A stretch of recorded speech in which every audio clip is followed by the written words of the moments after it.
కష్టపెట్టాలన్న ప్రయత్నాలు చేయొచ్చు. ఓకే, కానీ వాళ్ళు మళ్ళీ ఓడతారు, మళ్ళీ మేమే గెలుస్తాం. ఇక్కడ ఒక 2 క్వశ్చన్స్ సార్ ఇప్పుడు మీరు రేజ్ చేసిన దానిలో. ఒకటి, ఇప్పుడు నెమళ్ళు అరుస్తున్నది విజువల్ దిలీప్ కొడతంగా గారు అంటున్నారు, అదేంటంటే అది డేట్ అండ్ టైంతో సహా ఉంది, అది ఏ జనరేటెడా లేకపోతే నెమల్ మీరు అన్నారు కదా వికీపీడియాలు చూడండి నెమల్ నిజంగా నాకు కూడా తెలియదు, మీరు కొత్త విషయం చెప్పారు. నెమల్స్ ఈ డూ పికాక్స్ క్రై అన్నారు కదా, సో అది ఉండదా యాక్చువల్లీ? భగత్ గారు దీని సింపుల్ ఆన్సర్, సుమిత్ ఝా అనే వ్యక్తి ఒక డియర్ చచ్చిపోయిందని పెట్టాడు. ఆ జర్నలిస్ట్ పెట్టిన ట్వీట్, దాని షేరింగ్, రీషేరింగ్, లైకింగ్, కమెంటింగ్, దాన్ని transportation from Twitter to Instagram, Facebook, blue sky, total reach ఎంత ఉంది? ఆయన అపాలజీ, నేను తప్పు చేసే, అబద్ధం చెప్పే, వెరిఫై చేయలే. ఈ లేడీ కేసీఆర్ ముఖ్యమంత్రిగా ఉన్నప్పుడు యూనివర్సిటీ ఆఫ్ హైదరాబాద్ లో చనిపోయిన జింక బొమ్మ రేవంత్ రెడ్డి గారి ప్రభుత్వంలో కంచగచ్చిబౌలిలో చచ్చిపోయింది అన్నారు. ఒక ప్యూర్ లై ఇస్ నాట్ డేంజరస్ భగత్ గారు, హాఫ్ లై ఇస్ డేంజరస్. ఆ జింక నిజంగా గచ్చిబౌలి హెచ్సియు క్యాంపస్ లోనే చనిపోయింది. కానీ ఏ హయాంలో చనిపోయింది? కేసీఆర్ గారు ముఖ్యమంత్రి ఉన్న హయాంలో చనిపోయింది. దాని బొమ్మను తీసి ఇక్కడ పెట్టారు. రెండోది, నేను అందరి ప్రజలను ఒక్కటి ఆలోచించుకోమంటున్నాను. బుల్డోజర్ ఎంత స్పీడ్ తో నడుస్తుందండి చెప్పండి భగత్ గారు, అప్రాక్సిమేట్ గా ఎంత స్పీడ్ తిరుగుతుంది బుల్డోజర్? దాని కింద పడి ఒక జింక పరిగెట్టే స్పీడ్ ఎంత? ఏమైనా ట్రాఫిక్ జామ్ ఉందా అక్కడ జింకల్ది అంత స్లోగా వెళ్ళడానికి? అంటే ఇక్కడ జింకల ఆవాసాన్ని మీరు తీసేస్తున్నారు అన్నది మెయిన్. జింకని చంపిన దానికంటే ఎస్ ఐ అగ్రీ, ఆ జింకని చంపడం. అదే సర్వేలో ఒక ఎంప్లాయీస్ అసోసియేషన్ ఇల్లు ఉంది, ఒక ప్రైవేట్ బిల్డర్ తాలూకా పెద్ద కాలనీ ఉంది. ఆ పర్మిషన్ ఎప్పుడు ఇచ్చారు? ఓకే, అదే సర్వేలో ఒక ప్రైవేట్ బిల్డర్ కన్స్ట్రక్షన్ ఇచ్చారు. లేడీని చంపేసి ఏం అవ్వలేదండి. They know it better. Last కి ఆలోచించుకోవాల్సిన విషయం ప్రజలందరూ, ఒక గవర్నమెంట్ కి ఒక ఐటీ పార్క్ కట్టాలంటే జింకని చంపితే ఏమన్నా లాభం వస్తుందా? ఏమొస్తుంది? ఒకసారి అడుగుదాం, మీరు చెప్పిన ఇష్యూస్ మీద దిలీప్ కొడతంగా గారిని అడుగుదాం. దిలీప్ గారు, ఇప్పుడు ఆ సర్వే నెంబర్ 25 లోనే చాలా ఇంతకుముందు కన్స్ట్రక్ట్ చేశారు కదా, గచ్చిబౌలి స్టేడియం కన్స్ట్రక్ట్ చేశారు. అప్పుడు రాని అభ్యంతరం మై హోమ్ విహంగా కన్స్ట్రక్ట్ చేశారు. కేవలం అదే సర్వే నెంబర్ 25 లో ఇప్పుడు ఎందుకు వస్తుంది? ఇండియన్ స్కూల్ ఆఫ్ బిజినెస్ ఇవన్నీ కూడా అదే సర్వే నెంబర్లో కన్స్ట్రక్ట్ చేశారు కదా. ఇప్పుడు ఇండియన్ స్కూల్ ఆఫ్ బిజినెస్ అప్పుడు గనక ఇక్కడ కట్టి ఉండకపోతే హైదరాబాద్ రూపురేఖలు మారి ఉండేవి కాదు కదా. నేను జవాబు చెప్పొచ్చు భరత్, చెప్తాను ఎందుకంటే కరిగారు చాలా పాయింట్స్ రేస్ చేశారు. నేను చెప్తున్నా, ఇంకా 45 minutes మీరు ఫ్రీగా కావాల్సినంత సమయం తీసుకోవచ్చు. There is no time constraint. ఎందుకంటే 45 minutes లేవు భరత్ గారు, మీరు 15 minutes చెప్పాను, వీళ్ళు మళ్ళీ పారిపోయారని అనకుండా నేను ముందే చెప్తున్నాను. I have lot of there is no time constraint. మీరు ఎంతసేపు, ఎందుకంటే చాలా ఇంపార్టెంట్ పాయింట్ మిగతా చర్చలు అన్నిటికంటే. I don't have so much time.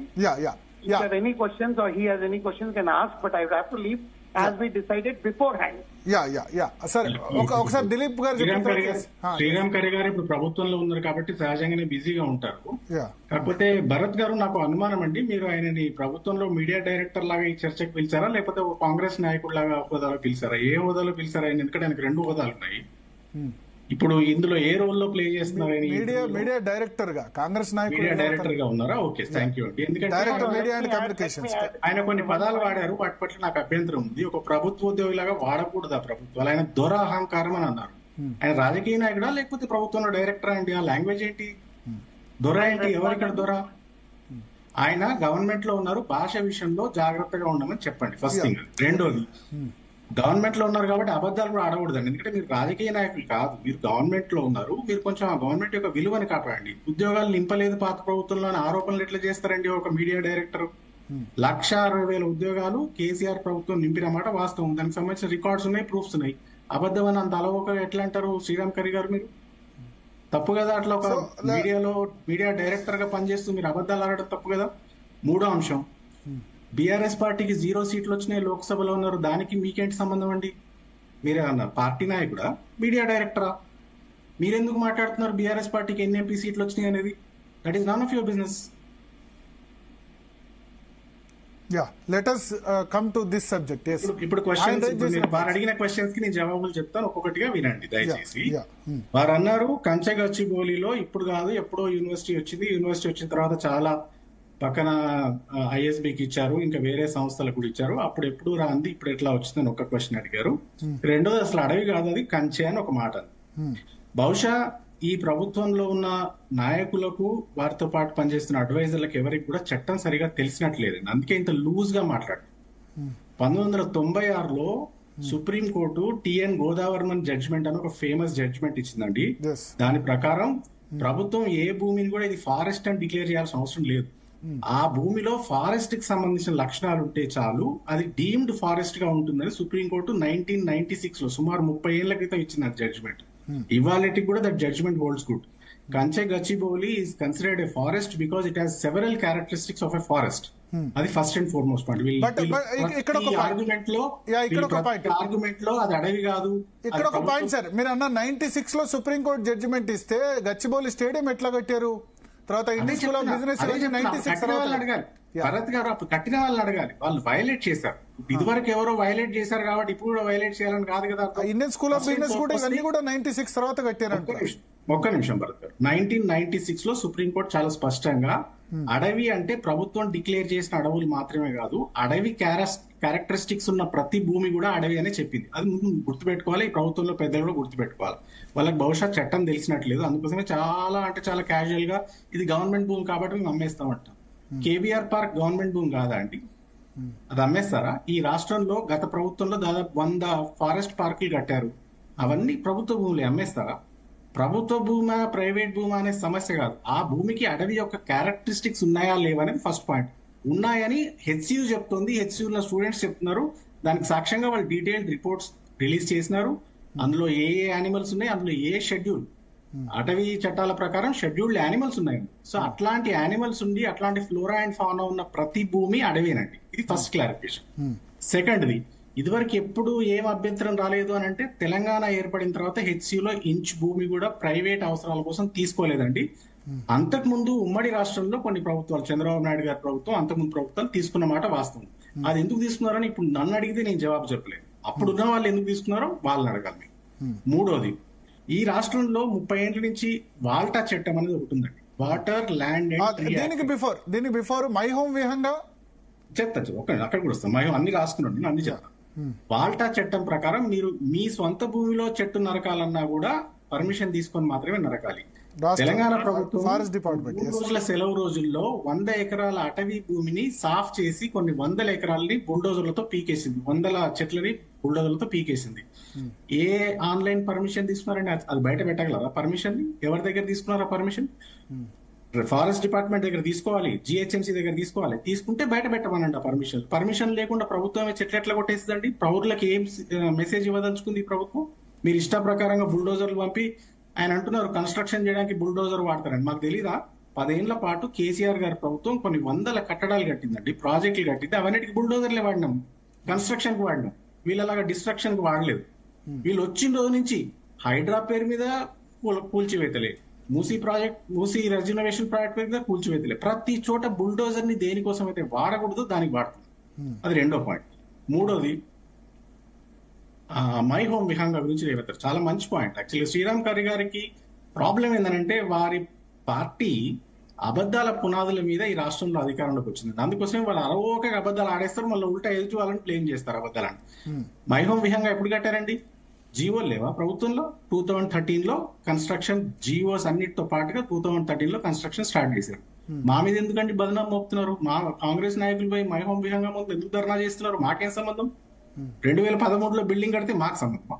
మేము ఎప్పుడు వచ్చినాం అధికారంలోకి? 2014లో వచ్చినాం. మరి ఎందుకు శ్రీరామ్ కర్రీ గారు మై హోమ్ విహంగాకి మాకు ముడి పెడుతున్నారు? అబద్ధం కాదు అది? రికార్డులు చెక్ చేసుకోండి, మీ దగ్గర ఉంది మున్సిపల్ శాఖ. ఇంకోటి, జింక గురించి చెప్పారండి. ఆయనే అబద్ధం ఆడి ఎట్లా దొరికిపోతారో చూడండి. ఆయన అంటున్నారు అక్కడ ఉన్న ఫోటో ఏదో పెట్టారు సుమిత్ జా గారు, ఆ ఫోటో ఇప్పటిది కాదు, కేసీఆర్ హయాంలో జింక చచ్చిపోయినప్పుడు ఫోటో పెట్టారన్నారు. ఇప్పటిదాకా జింకలు లేవని వాదిస్తూ మళ్ళీ కేసీఆర్ హయాంలో జింక ఫోటో పెట్టారంటారేంటి? అంటే చనిపోయింది జింక ఈ బుల్డోజర్ల వల్ల అన్నది అది కరెక్ట్ కాదు అని. ఒక్క నిమిషం, బుల్డోజర్ వాళ్ళు చచ్చిపోయిందని ఎవరు రాయలేదండి. ఎవరో యూనివర్సిటీ పిల్లలు ఒక ఫోటోని చలామణిలో తెచ్చారు, తర్వాత దాన్ని రియలైజ్ అయిన తర్వాత పక్కకు పెట్టారు. ఇప్పుడు కర్రీ గారు ఏమన్నారు, ఆ జింక ఇప్పుడు చచ్చిపోయింది కాదు, కేసీఆర్ హయాంలో చచ్చిపోయింది అని అన్నారు.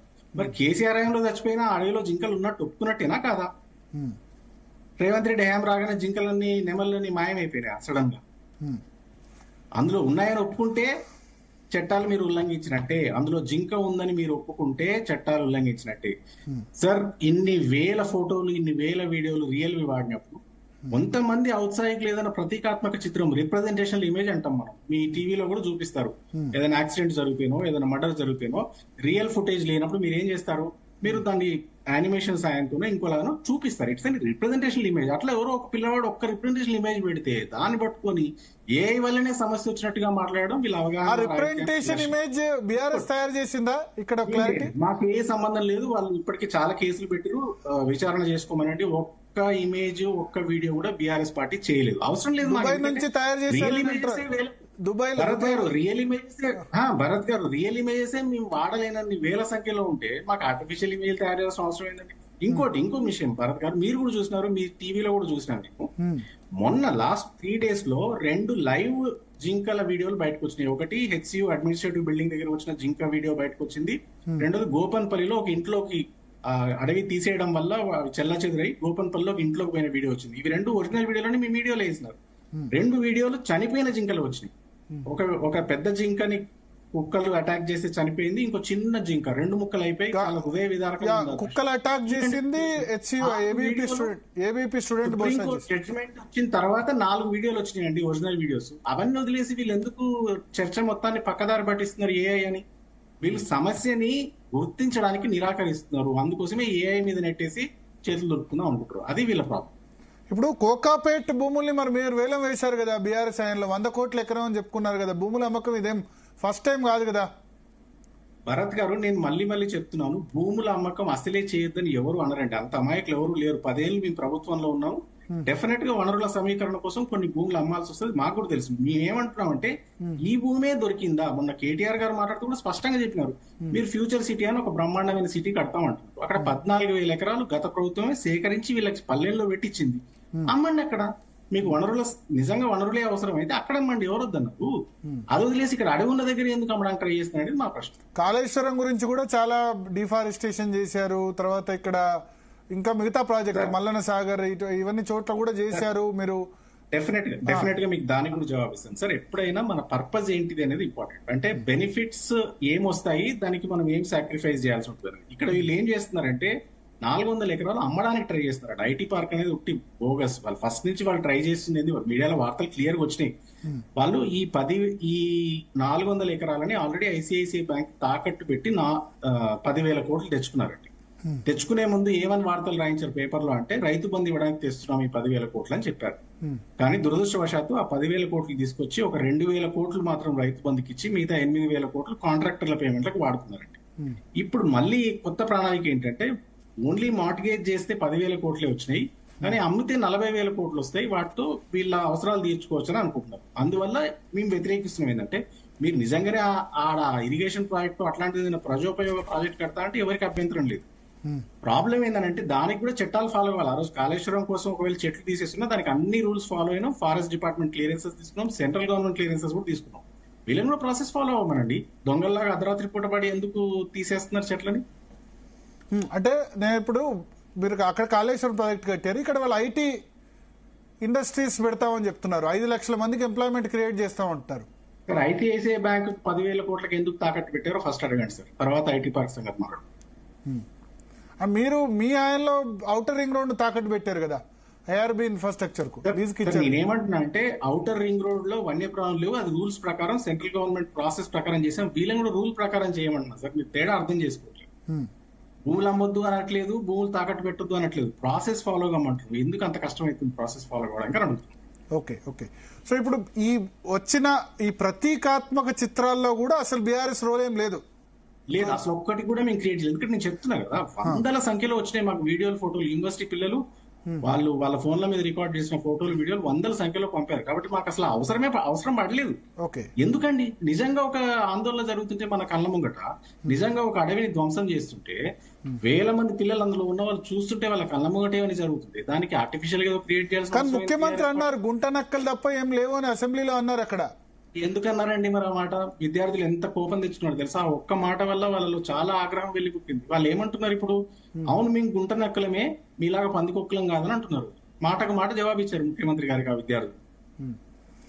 అంటే మీకు తెలిసి అక్కడ ఏమేమి వన్యప్రాణులు ఉన్నాయి? జింకలు, నెమళ్ళు, ఇంకా నేను ఇప్పుడు మీతో మాట్లాడుతున్నది కూడా నేను గచ్చిబౌలి హైదరాబాద్ సెంట్రల్ యూనివర్సిటీ ఎదురుగా కూర్చొని మాట్లాడుతున్నాను. ఎందుకంటే మా ఇంటి ముందరే ఉంటుంది కాబట్టి నాకు ఫస్ట్ హ్యాండ్ ఇన్ఫర్మేషన్ ఉంది. ఇతనే మాట్లాడట్లేదు నేను.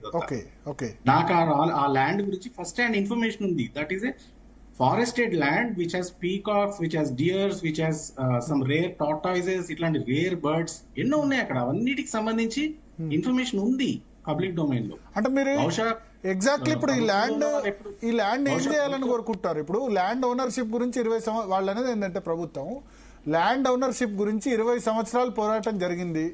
అప్పుడు ఎక్కడా హైదరాబాద్ సెంట్రల్ యూనివర్సిటీ కానీ విద్యార్థులు కానీ ఎవరు మాట్లాడలేదు. ఒకటి పాయింట్ నెంబర్ 1.